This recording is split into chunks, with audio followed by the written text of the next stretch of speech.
Hi you guys, good morning. Welcome back to the channel. I'm so excited and ready to give this word. I've tried multiple times to give this word. Let's get into today's word, which is about God's law of multiplication, okay? And this is a natural law that is inevitable.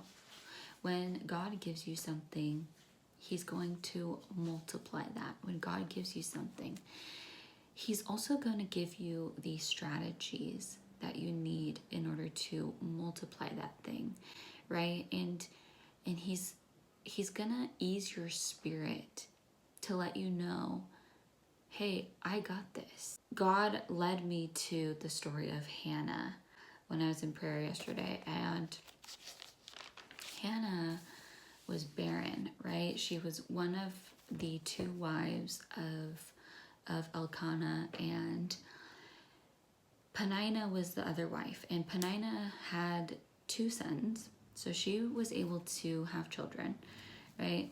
But Hannah could not. Rather than going to worldly things, rather than going to other people, she prayed to God. She had faith and she saw this miracle, and so she was like, okay, like, I got to keep my word. And so I gave Samuel to God because he restored my womb.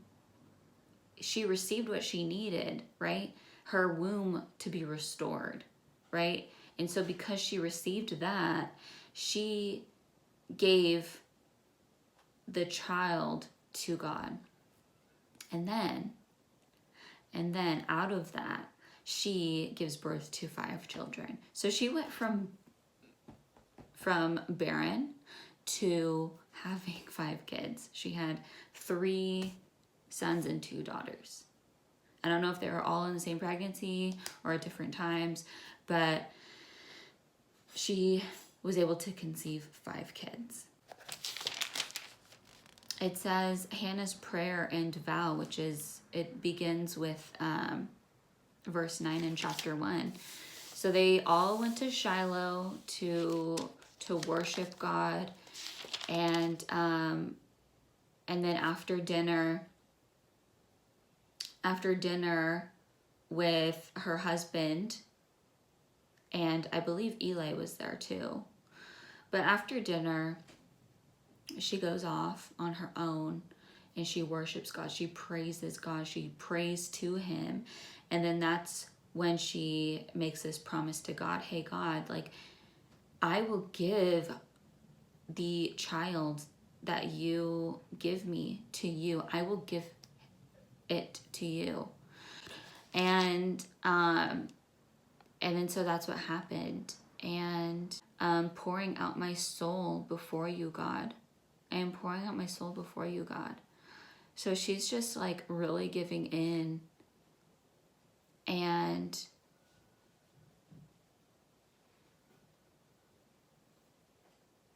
she felt peace.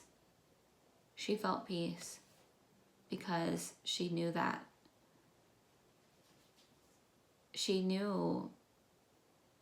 God was going to do this work in her life. And then right after, she gives birth to Samuel. So she, something else that I want to say in this is that she sacrificed her time, right? She also sacrificed knowing that she wasn't going to be able to love this child the way that she wanted to. She wasn't going to be able to love this child or bring up this child, Samuel, the way that she wants to. Like, she knew that. She knew that because she was going to have to give this child, Samuel, to God. And so that was her sacrifice. And it was a trade, right? God, I will sacrifice my time and my energy and my love for this child. I have to separate my love for this child, God, because this is not my child to bring up. This is your child, God. And because this is your child, I have to separate my feelings right? And just see this child, Samuel, as your child rather than of my child, God. Because if she were to see Samuel as her own child, she wouldn't have been able to give this child to God. And she gives this child to God by taking him to the temple, to the church, right? And letting God bring him up, letting God work through him, minister to him. And so it says that in, let me see, so in chapter 2, verse 18, but Samuel ministered before the Lord being a child. Okay, so Samuel has these abilities and these gifts that are God-given. He's able to minister, he's able to prophesy. And he's girded in linen, okay? Moreover, his mother, Hannah, made him a little coat and brought it to him from year to year. So Samuel is living at the church. He's living at the temple. He's literally being brought up by God. And he's living with Eli. Okay, he's living with Eli because it says in chapter 3 when God is trying to call onto Samuel, right? He's trying to whisper to Samuel a message. And this is when Samuel's really working his gifts. This is when his gift of prophesying is really coming to life, and it's starting to really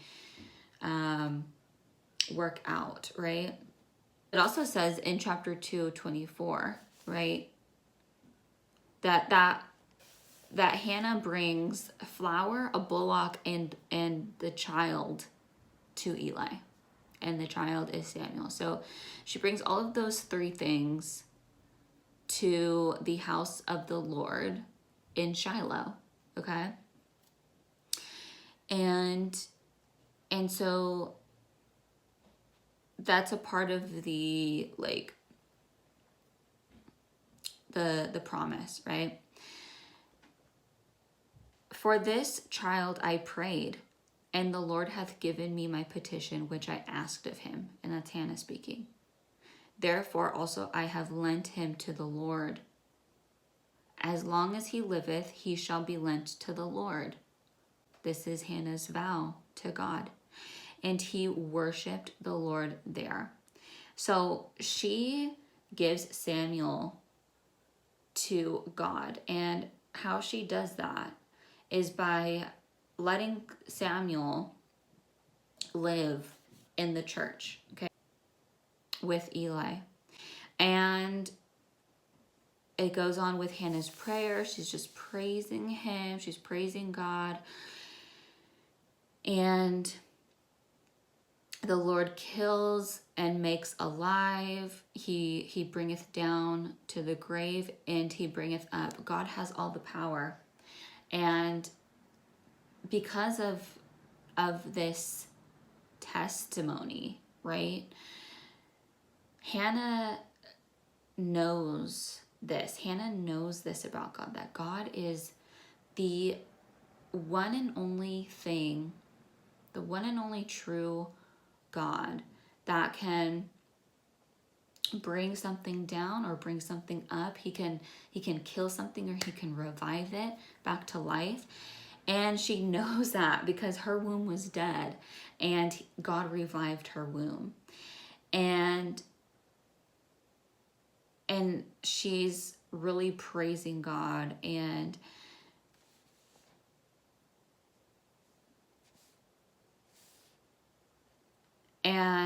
God sees how loving Hannah is. He sees how faithful she is, how faithful she has been. This is a revelation that God gave me, you know. He restores, he redeems. And also that your purpose is not small. Your purpose has a bigger purpose to it. And even though you can't see it yet, right? Even though you can't see it yet, your purpose is tied to other people's purposes. And so your purpose is not useless, and your purpose is not small. Our purpose is selfless. And human beings, we were built and we were created to be a part of a community, right? God will give you strategy on how to use and work with the seed that he gave you, right? He will give you strategy on how to multiply that seed. You're going to expand that seed into something more, and that seed is going to touch others, and then they're going to use what you gave them, whether it was like an idea, an encouragement, a book, a speech, whatever it is, okay? Even something tangible, right? They're going to use that. They're going to receive that, and then they're going to use that to multiply their gifts, right? Their anointings. And all of this just goes back to the kingdom of God. Yesterday I wrote, God gives us what we need so we can give back to the kingdom tenfold. And we see this with Samuel, that he was that seed, and God used him to multiply, right? God implemented these gifts in him, right? God brought him up and worked with him, molded him into this person to, in the end, multiply in the kingdom of God, right? And I don't think I can say it any other way. And when you start to see your purpose this way and your life this way, you're gonna become selfless. You're gonna view yourself in a different way. And of course, there's more details and more things to talk about in this first book of Samuel, but I was led to speak about Hannah. To speak about her story of being barren to having 5 children, and of course there was some sacrifice within that she had to keep. She had to endure that sacrifice. But when she endured that sacrifice, when she endured that pain, right, she was given more. And that's what happens. It's just inevitable. It's just a God-given thing. It's just inevitable. And I want to leave you with Romans chapter 8, verse 18. Our present sufferings are not worth comparing to the glory that will be revealed in us. It's one of my favorites. I hope that it's encouraging to you for whatever you're going through right now, whatever hurdle that you're facing. It's really not worth comparing to what God is going to do for you. And so I hope that that's, encouraging as well. But I love you guys so much. Thanks for tuning in. I'm going to go get a cup of coffee. I'm fasting this week from sugar. So I'm really heightening up my caffeine intake. But don't worry, I'm drinking lots of water. I will see you guys in the next video. God bless you. Goodbye.